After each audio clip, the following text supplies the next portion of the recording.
फर्जी दस्तावेजों के सहारे प्रॉपर्टी की रजिस्ट्री कराने वाले गैंग का आगरा पुलिस ने किया खुलासा। गिरोह के 3 सदस्य गिरफ्तार। 4 करोड़ में बेची थी फर्जी कागजात बनवाकर जमीन। 23 लाख बरामद। 80 लाख बैंक अकाउंट में करवाए सीज। संपत्ति की फर्जी रजिस्ट्री का पता चलने पर युवती ने की आत्महत्या। थाना एतमादपुर पुलिस और एसओजी ने की कार्रवाई।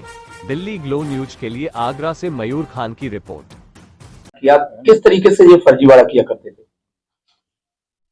ये बल्केश्वर निवासी कृष्णा तोमर ने आगरा पुलिस को थाना एतमादपुर एक तहरीर दी कि उनकी धरेरा स्थित जो जमीन है उसका कुछ एक गिरोह के लोगों ने मिलकर उसका फर्जी तरीके से बैनामा एक थर्ड पार्टी को कर दिया है और इसके संबंध में उन्होंने मुकदमा अपराध संख्या 432/22 थाना एतमादपुर दर्ज करवाया।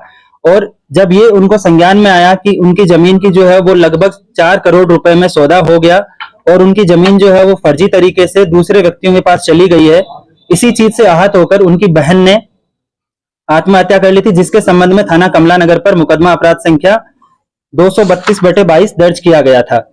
इन सभी तथ्यों को संज्ञान में लेते हुए जो थाना एतमादपुर पर मुकदमा था उसकी विवेचना क्राइम ब्रांच को दी गई और क्राइम ब्रांच की जो टीमें हैं उनको इसके खुलासे के लिए लगाया गया। आज इसी जो फर्जीवाड़े की कहानी है इसका कमिश्नर ऑफ पुलिस आगरा और अन्य उच्च अधिकारियों के निर्देशन में आगरा पुलिस की एसओजी टीम थाना एतमादपुर पुलिस ने एक अच्छा वर्कआउट करते हुए इस पूरे केस का खुलासा किया है। और जो विवेचना के दौरान तथ्य निकलकर सामने आए वो इस प्रकार से है कि इसमें मुख्य अभियुक्त परविंदर तोमर और अमित गर्ग ने अपने बाकी अन्य लगभग 10 से 12 साथियों के साथ मिलकर इस जमीन को हड़पने की नीयत से और थर्ड पार्टी को बेचने की नीयत से फर्जी दस्तावेज तैयार किए। उन्होंने इस जमीन का फर्जी मालिक कृष्णा तोमर और उनके अन्य रिश्तेदार फर्जी लोगों को तैयार किया और इनके सभी दस्तावेजों को फर्जीवाड़े से सारे दस्तावेज तैयार करवाए और एतमादपुर में ही पीएनबी शाखा में बरहन में उनका एक अकाउंट भी खुलवाया जो कृष्णा तोमर के नाम से खुलवाया गया था। और इस प्रकार इन्होंने 6 दिसंबर 2022 को इस जमीन का 4 करोड़ रुपए में रजिस्ट्री करवा दी थी।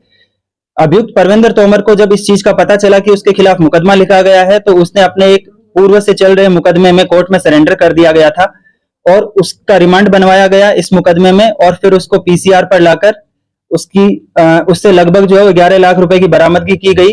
और इसके बाद में जो बाकी अन्य साथी थे उनकी धरपकड़ के लिए टीमें लगाई गई थी। इनमें से आज 3 अभियुक्तों की गिरफ्तारी की गई है, जिसमें से 2 अभियुक्त हैं अमित गर्ग और उसके पिता कुलदीप गर्ग जो इसमें मुख्य रूप से शामिल रहे थे। अमित गर्ग ने ये सारे दस्तावेज जो हैं वो फर्जी तैयार करवाए थे और इनके खातों में इन्होंने लगभग अपने खातों में 1 करोड़ रुपए ट्रांसफर किए थे और उसके बाद में इसमें 60 लाख रुपए की इन्होंने जमीन खरीद ली थी। लेकिन जो बाकी पैसा बचा था उसमें से आज पुलिस ने इनके पास से 10.5 लाख रुपए बरामद किए हैं।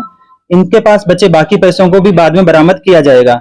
इसके अलावा जो मालिक जो था उन्होंने जमीन खरीद ली थी, लेकिन जो बाकी पैसा बचा था उसमें से आज पुलिस ने इनके पास से 10.5 लाख रुपए बरामद किए हैं। इनके पास बचे बाकी पैसों को भी बाद में बरामद किया जाएगा। इसके अलावा जो मालिक जो था जमीन का कृष्णा तोमर, उसके नाम से जो फर्जी बंदा था उसका नाम है अनिल, ये जनपद एटा का रहने वाला है। इसको भी आज पुलिस ने गिरफ्तार किया है और इसके कब्जे से पुलिस ने 1.5 लाख रुपए और जो फर्जी आधार कार्ड बनाया था वो बरामद किया गया है। इस प्रकार से थाना एतमादपुर की पुलिस और एसओजी क्राइम ब्रांच आगरा की बहुत अच्छी कार्रवाई है, जिसमें लगभग करोड़ों की फर्जीवाड़ा करने वाले गैंग का पर्दाफाश किया गया है।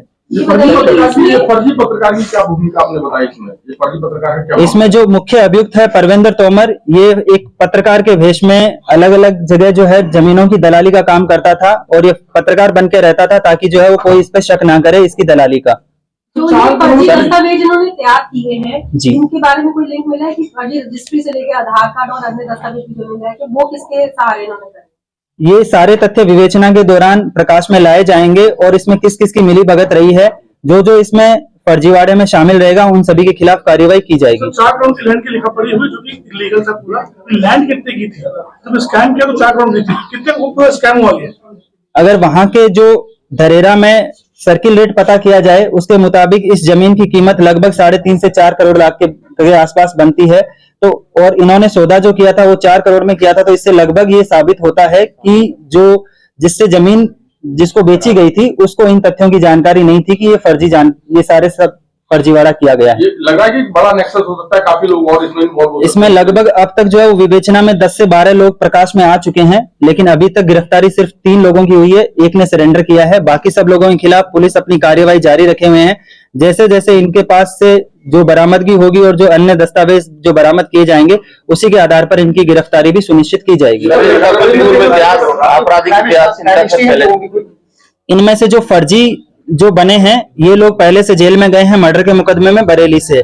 इसमें अभी जो अनिल जो है और एक इसका साथी है जो इसका फर्जी मामा बना था भूपेंद्र, ये दोनों लोग जो है वो मर्डर में गए हैं। इसके अलावा जो परविंदर तोमर है, उसका भी एक भांजा है अमित सिसोदिया।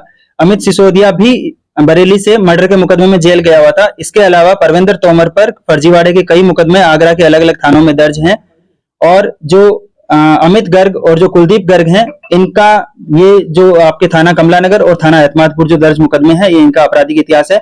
इनके अन्य आपराधिक इतिहास को भी खंगाला जा रहा है और जैसे जैसे तथ्य प्रकाश में आएंगे उनको विवेचना में शामिल किया जाएगा। 1 करोड़ का जो 2 नंबर का लैंड और जिस जिस तरीके से जो डूबियस ट्रांजैक्शंस हुए हैं, उन सभी की डिटेल्स जो है वो इनकम टैक्स और अन्य संबंधित जो विभाग है उनके साथ शेयर किया जाएगा। इनके जो अकाउंट्स जो फ्रीज करवाए गए हैं, उनके संबंध में भी इनकम टैक्स और अन्य अथॉरिटीज को जानकारी दी जाएगी। और इन सभी के खिलाफ, ये जो पूरा गिरोह है, इसके खिलाफ गैंगस्टर की कार्यवाही की जाएगी और इनकी जो भी अपराध से अर्जित संपत्तियां हैं उनकी भी कुर्की करवाई जाएगी। इस चीज की वेरिफिकेशन विवेचना के दौरान किया जाएगा कि ये जो है वो सारे दस्तावेज किस तरह से तैयार हुए और फर्जी रजिस्ट्री किस तरह से जो है वो एक रजिस्ट्री तैयार हो गई। तो जो भी अधिकारी, चाहे वो सरकारी विभाग के हों या जो चाहे दलाल हों या चाहे अन्य कोई भी हो, उन सभी के इसमें मिली भगत की जांच की जाएगी और जिस जिसका दोष होगा उसके खिलाफ कार्रवाई की जाएगी।